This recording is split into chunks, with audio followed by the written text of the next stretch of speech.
मैत्री भाव, सारे जीवों के प्रति मैत्री भाव। गुणसु प्रमोदम, गुणियों के प्रति प्रमोद भाव। क्लिष्टेषु जीवेषु कृपा परत्व, क्लिष्ट मतलब जो दुखी जीव है उनके प्रति कृपा का भाव, कल्याण की भावना, उनके प्रति दया भाव, उनका दुख दूर हो ऐसी भावना। और माध्यस्थ भाव, विपरीत वृत्ति, जो विपरीत वृत्ति वाले हैं ना उनके प्रति माध्यस्थ भाव। मतलब क्या? विपरीत किसको बोलते हैं? अभिनय, जो विनय नहीं करते, जिनको बुरा लगता, अच्छा बताओ तो उनको बुरा लगता, मुंह बनाते, नाक सकोड़ते और दो बातें उल्टी कहते, अपनी बात को सिद्ध करते, इसको अभिनय।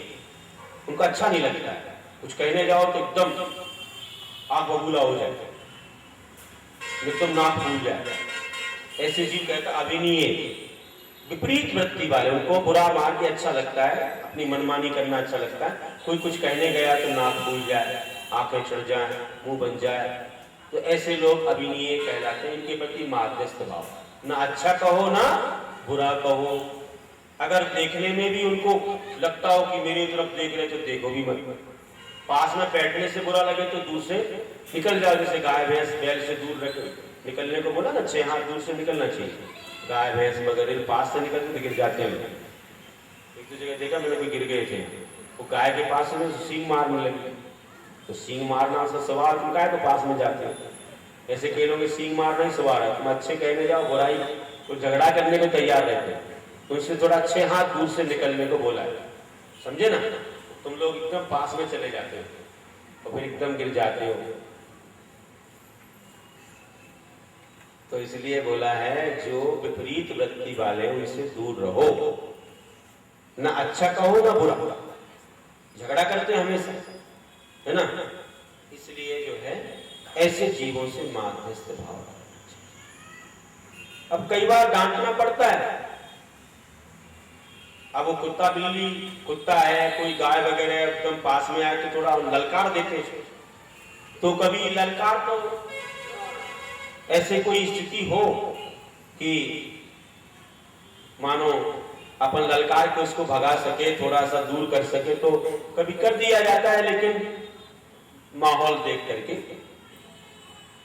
अब वो मानो एकदम झगड़ा करने लग जाए, एकदम आकर के और भी कुछ कहने लग जाए, मतलब कि वो अस्त्र शस्त्र पर आ जाए, कुछ ऐसे करे, तो भैया दूर रहो ना, कुछ कहो ही मत। उसको तो पाप पुण्य कुछ नहीं मालूम है, गति दुर्गति। और मानो कि थोड़े ललकारने से वो थोड़ा सा डर करके थोड़ा भग जाए, दूर चला जाए और अपना काम बन जाए, तो कभी कभी ललकार देते हैं। लेकिन उससे अच्छा कहने में भी उसको कुछ नहीं है, बुरा कहो तो भी उसको मन लगता नहीं, तो ललकार दो उसको। कभी कभी ज्यादा गड़बड़ करते तो डांट दो, हो गया, इतना है। बाकी माध्यस्थ भाव में सामायिक के समय तो ललकारने की बात नहीं है, कोई कितना उपसर्ग करे तो भी अपन सह लेंगे, वो बात अलग है। हर समय कहाँ तक बोल के बैठेंगे, अपनी वाणी को खराब करना, अपने समय को खराब करना, वो जाने उसका कर्म जाने, उसकी दुर्गति सुगति वो जाने। नहीं उसकी सद्बुद्धि आती है तो अब वो जानेगा, वो कर्म का फल भोगेगा, अपने अपने अपने कर्म का फल भोगे संसार बोलते ही। तो इस प्रकार से भैया ये 4 भावना है। तो सब जीवों के प्रति मैत्री भाव हो कि सब जीव सुखी रहे, सुखी रहे सब जीव जगत के, कोई कभी ना घबरावे, ऐसी भावना हमको रखना है। और सर्वे भवन्ति सुखिना वाली बात हमेशा जीवन में हो। और गुणी दिखते ही हमको प्रमोद भाव की इन जैसे गुण हमको प्राप्त हो, हम भी ऐसे महान बने, हम भी ऐसे गुरु के चरणों पर कदमों पर चलने वाले बने, हम भी ऐसे अच्छे त्याग तपस्या और अच्छे त्याग नियम संयम में हम भी आगे बढ़े, हम भी ऐसी धर्म प्रभावना करें। ऐसी भावना आना चाहिए, ना कि मनमानी करने की भावना। तो ऐसे गुणियों के प्रति देख करके प्रमोद भाव आ जाता कि हम भी ऐसे महान बने जो गुरुओं के मार्ग से चल रहे हैं, अपने जीवन को कर्तव्य में लगाए हुए हैं। और कोई भी दुखी गरीब दिख जाए तो भाई इसका कल्याण हो, इसका हित हो जाए, महान बन जाए, उठ जाए, अच्छे ढंग से इसका जीवन सुखी बन जाए, ऐसी भावना भाएं। जो कुछ सहायता हो सकता है करें। तो ये कृपा का भाव, अपने पास तन मन धन जो भी हो उसको दे करके उसको सही मार्ग पर लाओ। व्यसन हो तो छुड़ाओ, पाप हो तो छुड़ाओ और उसे सन्मार्ग में जोड़ करके उसको आगे बढ़ाओ। उसके बुरे मार्ग का समर्थन मत करो, उसको पहले सही मार्ग पर लाओ और उसकी सहायता करो। नहीं आना चाहता तो छोड़। और विपरीत व्यक्ति वालों का बता ही दिया कि उनसे दूर रहो भैया, ना अच्छा ना बुरा, दूर। और सींग मारना उसका काम है, दूर से चलना अपना काम है, अपन को दूर से चले। इस प्रकार से जो है माध्यस्थ भाव धारण करना, ये चार भावनाएं बहुत महत्वपूर्ण हैं। जो इनको भाता है तो वह अच्छे ढंग से समता में रम जाता है। जब ध्यान शुरू करो तो ये चार भावनाएं भा करके सब भूल जाओगे, कोई संकल्प विकल्प गैर भावनाओं को भूल जाओगे और आत्मा में लीन हो जाओगे कि बस सब जीवों के प्रति मेरा क्षमा भाव है, सबके प्रति कल्याण की भावना, गुरुओं के प्रति प्रमोद भाव, दुखियों के प्रति कृपा भाव और विपरीत व्यक्ति वालों को माध्यस्थ, अच्छा बुरा कुछ नहीं, कोई राग द्वेष नहीं, अपने बस लीन हो जाओ, स्वस्थ हो जाओ। ऐसी भावनाएं हमें भानी चाहिए। तो मैत्री प्रमोद भावना करुणा भी शुभ जान, माध्यस्थी चौथी रही। मैत्री प्रमोद भावना करुणा भी शुभ रूप, माध्यस्थी चौथी रही, मोक्ष मार्ग अनुरूप। इसके बाद तीन भावनाएं हैं। तीन भावना कौन सी हैं? सब जाना। रत्नत्रय की भावना, सम्यक दर्शन, सम्यक ज्ञान, सम्यक चारित्र रही है मोक्ष मार्ग। सम्यक दर्शन ज्ञान चारित्राणि मोक्ष मार्ग। सम्यक दर्शन कितना महान है जो हमको प्राप्त हुआ है।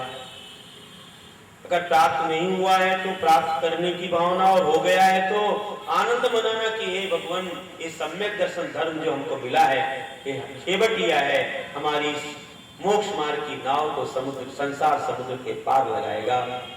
इसको हमें छोड़ना नहीं है, बिल्कुल इसकी सुरक्षा करके रखना है। हमेशा 25 मल दोषों से दूर रहना है। कभी अपने सम्यक दर्शन को मलिन नहीं करना है, कभी शंका कांक्षा आदि हमको नहीं करना है। इत्यादि रूप से अपने सम्यक दर्शन को सुरक्षित रखना। सम्यक ज्ञान हमें प्राप्त हो, द्वादशांग जिनवाणी हमको मिले, हमारा ज्ञान बढ़ता जाए, अभीक्ष्ण ज्ञानोपयोग, रोज खूब स्वाध्याय करूं, खूब ग्रंथ पढ़ूं, अपना समय बेकार ना कहीं पर गमाऊं, ऐसी भावना रहती है। बहुत मंगलमय भावना। गुरुओं के प्रवचन सुनना है, स्वाध्याय 4-4 बार, कई लोग स्वाध्याय करते 3 बार करते, 2 बार, जैसा समय मिले 1 बार तो कम से कम करते ही हैं। ऐसी मंगलमय भावना सम्यक ज्ञान की भावना है। जिस मंदिर गए सब जगह स्वाध्याय प्रारंभ हो गए। मैंने कहा तुमने प्रवचन में समय दिया है, मेरे जाने के बाद क्या करोगे? तुमने अभी 1-1.5 घंटा दिया, कम से कम तुम 10 मिनट तो दो। बोले हाँ जरूर देंगे। हमने कहा एक काम बताओ। एक काम बताएंगे। बोले बताइए महाराज। तो मैंने कहा पूजा के बाद सीधा उसी कपड़े में बैठ जाओ और मैं तुमको एक काम बता रहा हूँ जो तुमको भी बताऊंगा, अभी नहीं बता। तुम कहोगे शॉर्टकट बता दिया अब तो महाराज जी ने, कोई आवश्यकता नहीं। तो अभी तो तुम जल्दी से हमें बुलाने आ जाते हो कि महाराज जी चलिए, तो भी तो स्वाध्याय है। 5 प्रकार के स्वाध्याय होते हैं, वासना, प्रश्नानुप्रेक्षाना, धर्मोपदेश। तो ये धर्मोपदेश चल रहा है, ये भी स्वाध्याय है। तो अब तुम्हारा डबल समय हम नहीं ले रहे हैं। जब हमारे जाने का अवसर आ जाएगा तो तुमको हम एक बंधन बांध के चले जाएंगे, तुम फिर करते रह जाओगे, क्योंकि छोड़ना नहीं है। अभ्यास जब हो गया, जब 1.5 घंटा किया, 1 घंटा किया, तो क्या 10-15 मिनट नहीं करोगे? जरूर करेंगे, बहुत संख्या में करेंगे। होगी जब काम इंदौर में किसी मंदिर में नहीं हुआ होगा, वो काम कहाँ होगा? देखो ये लोग अपने मन से अपने ही बोल रहे। तो देखिए भाई, अब होना चाहिए तब तो बात है। अब लोग आते रहेंगे, पूछते रहेंगे तो कहेंगे, और बोले चौमासा तो हो गया पर अंत में दिखेंगे। क्या मतलब है? बोले महाराज जी को बिल्डिंग में ठहरा दिया, अब तो महाराज जी कहीं नहीं जा सकते, चौका लगाएंगे। तो भाई ऐसी भावना है। बोले हमें आप धर्म सुनाना, हम सब बच्चों को लाएं, क्लास चलेगी। तो सब तैयार बैठे, तो तिलक नगर से आ गए। बोले महाराज जी चलिए, हम लोग सब सुनेंगे। तो कोई समोसन मंदिर, कोई कहीं, कोई पलासिया, कोई विजयनगर, कोई नगर, सब नगर के लोग हैं, नेमी नगर सब। तो कहीं भी देखो भैया, सबकी एप्लीकेशन लगी हुई है, हम कभी भी जा सकते हैं, और हमने सीमा भी बांध ली। हाँ, इसलिए अब अपन को तैयार रहना है। जिस उद्देश्य से अपन ने भावना भाई थी, उसको भूल मत जाना, और बिल्कुल आते रहना और पूछते रहना, और मना भी करें गुरु तो भी पीछे लगे रहना कि धर्म प्रभावना करना है हमारे लिए, है ना। कोई काम में पीछे नहीं, बल्कि हर वर्ष नई नई चीजें जुड़ती है, नई नई प्रभावनाएं होती है, डेवलपमेंट होना चाहिए, है ना। तो इस प्रकार अब देखेंगे कितना डेवलप करते हैं और कितनी प्रभावना करते हैं। बुलाना ना पड़े, बिना बुलाए आए और पूछे, भगाए तो भी आए। नहीं, हमें तो समय लेना है, हमें तो पूछना है। आप बताइए, कम से कम जो चल रहा है उसको आशीर्वाद तो दे दीजिए। प्रवचन में महाराज जी आएंगे तो प्रवचन को चलेंगे, नहीं पहले से आके बैठे रहते। देखो कितने लोग मेरी भावना पढ़ते हैं, पहले से यहाँ बैठे रहते, मंगलाचरण पढ़ते हैं।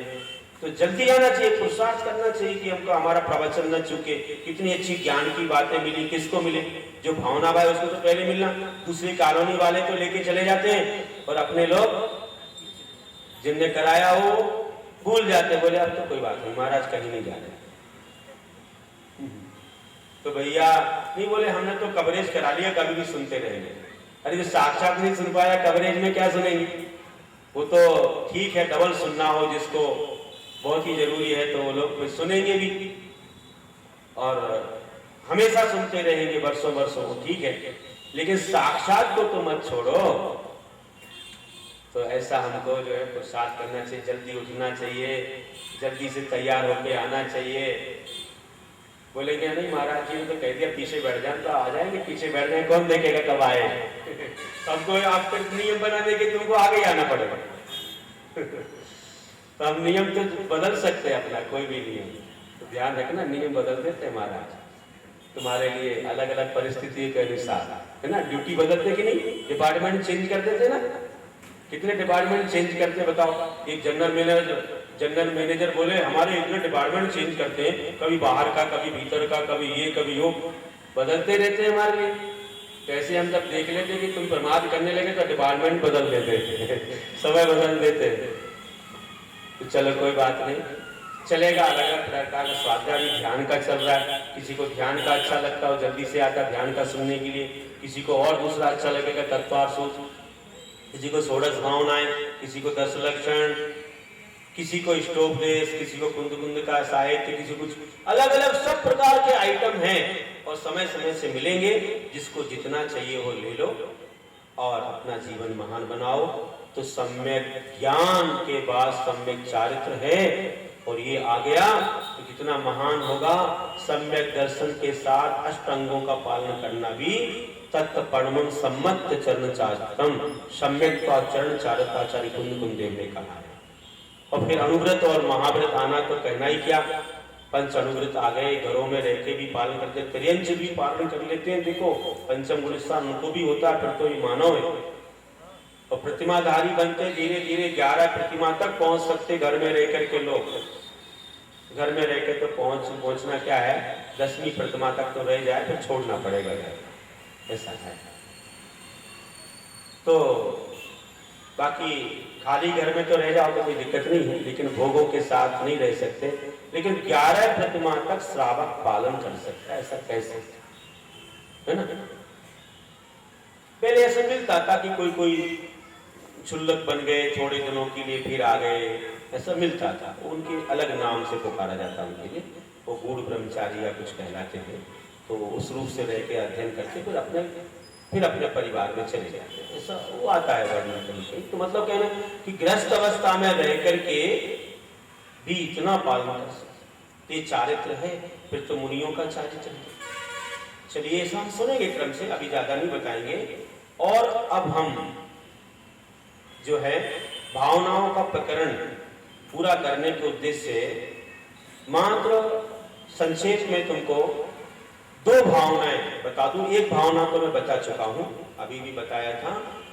दो भावनाएं कौन सी है, बस इतना समझ लो, भी संक्षेप में समझेंगे, फिर विस्तार से तत्वार्थ सूत्र में बाद में समझेंगे। दो भावनाएं कौन सी हैं? रोज भाते हो शायद, जो तत्वार्थ सूत्र पढ़ रहे हैं अभी 108 बार का नियम है, रोज बार है, रोज आ रहा है। कौन सी है बताऊं? जगत काय स्वभाव संवेग वैराग्य। संवेग और वैराग की भावनाएं, दो भावनाएं पैदा तत्वार्थ सूत्र में है। इसलिए क्यों भाना है भावना, और किसकी भावना भाना है, क्या चिंतन करना है? जगत का चिंतन इसलिए करना है, इससे तुम्हें संवेग की प्राप्ति होगी। और काया का चिंतन करना, शरीर का मतलब इसके स्वभाव का चिंतन करना है, तो वैराग की प्राप्ति होगी। देखिए, मतलब संवेग के लिए जगत का, लोक का चिंतन करना आवश्यक है, और वैराग के लिए शरीर के स्वभाव का चिंतन करना आवश्यक है। ये दो भाव क्यों, कैसे, क्या, थोड़ा सा समझ ले कि जब हम तीन लोग को समझते हैं कि कहां पर क्या क्या है, ऊर्ध्वलोक, मध्यलोक, अधोलोक, वहां पर कौन रहते हैं, कैसे रहते हैं, क्या उनके दुख सुख हैं, सब समझेंगे।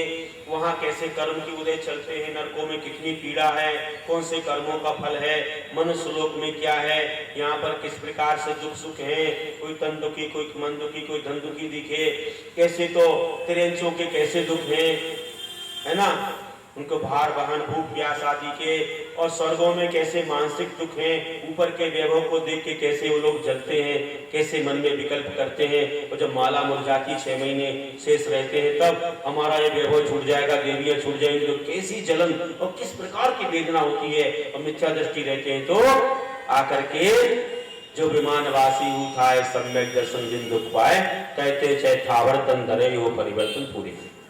स्थावर काय में जन्म मिले, क्या मतलब रहा, इतने ऊपर जाके इतने गिरे, इतने नीचे गिरे, इतने ऊपर जाके, तो ज्यादा लगती है, ज्यादा ऊपर से गिरो, बताओ।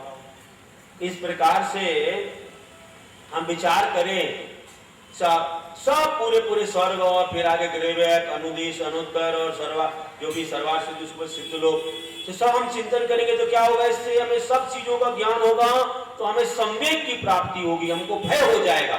संवेग का अर्थ होता भय, एक प्रकार से सतर्कता भी कह सकते हैं। तो संवेग की परिभाषा हमारे यहाँ बनाई आचार्यों ने सर्वार्थ सिद्धि में कि संसारान दुखान नित्य भीरुता संवेगा, संसार के दुखों से डरते रहने का नाम संवेग है।